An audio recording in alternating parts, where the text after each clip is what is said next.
السلام عليكم ورحمة الله وبركاته. معكم الدكتور مجدي عبد الرازق، استشاري أمراض معدية وجهاز هضمي وكبد. أتشرف بوجودي معكم. موضوعنا النهاردة عن ظهور فيروس شلل الأطفال في لندن.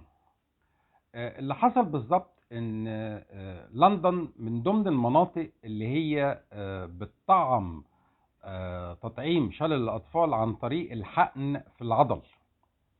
وطبعا في المملكة المتحدة بوجه عام بيتم التطعيم بصفة منتظمة ضد شلل الأطفال، ولكن الإقبال على التطعيم في لندن يعتبر أقل من المعتاد.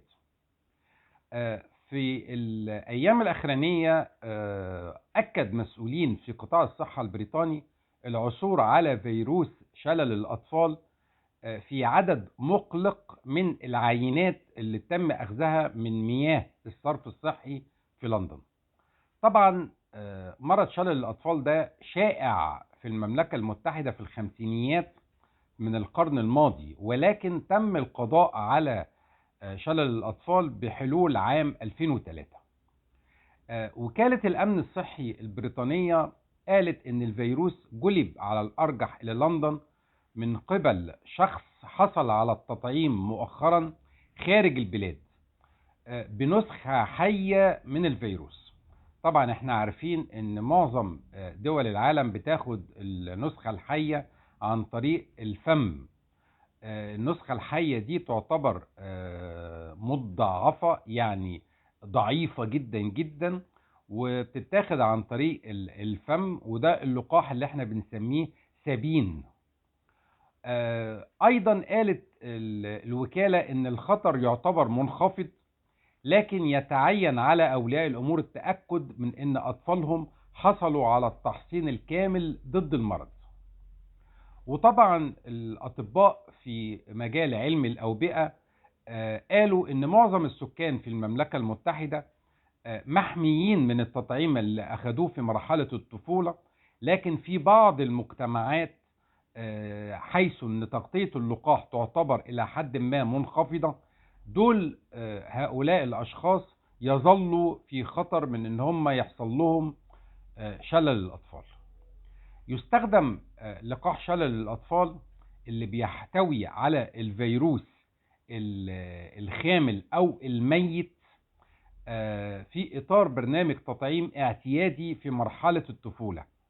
بيتاخد على هيئة 3 جرعات قبل بلوغ العام الأول، وبيتاخد في عمر 3 سنين، وبيتاخد أيضا في عمر 13 سنة.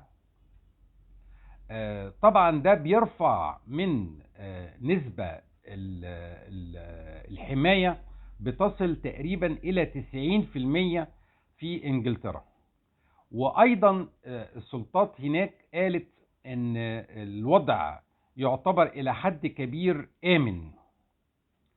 طبعا لما وكالة الأمن الصحي في خلال الأشهر الأربعة الماضية عثرت على فيروس شلل الأطفال في عينات متجمعة من شبكة الصرف الصحي في مقاطعة بيكتون.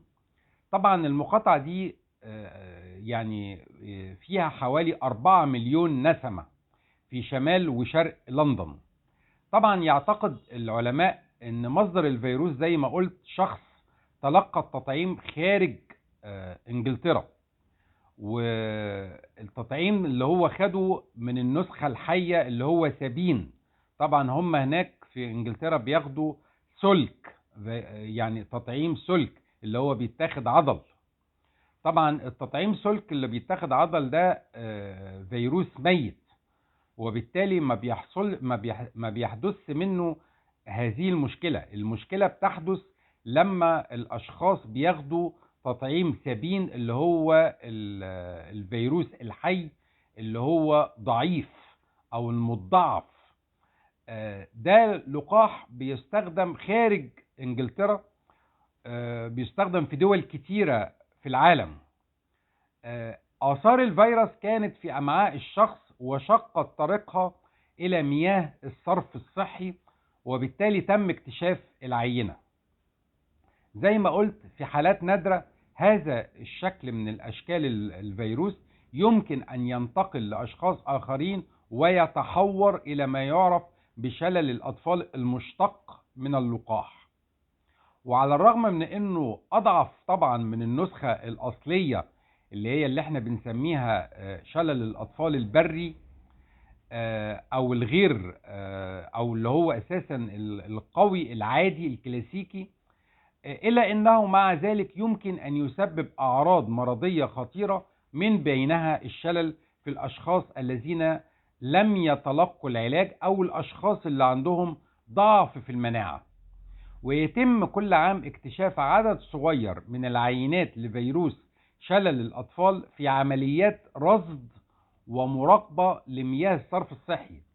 لكن في خلال الشهور الأخرانية دهيت ال4 شهور الأخرانية لقينا ان هذه العينات اللي تم جمعها مرتبطة وراثيا بشكل متكرر.